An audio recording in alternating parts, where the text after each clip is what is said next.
Alright, peace from the Garden of Feodora. And we're going to take a look at this cantaloupe right now. Check that out. Let's go ahead and get it open.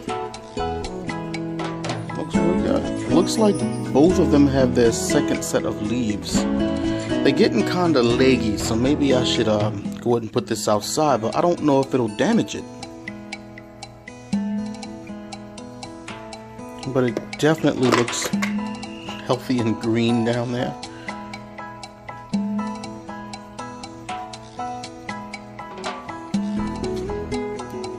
Where did I drop that top?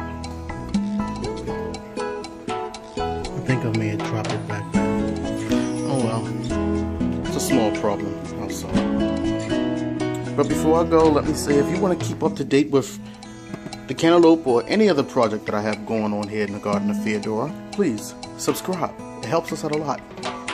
Thumbs up this video if you can. We're trying to get to at least 100 subs. Can you believe we don't have that yet? But it helps us out a lot. And as always, peace.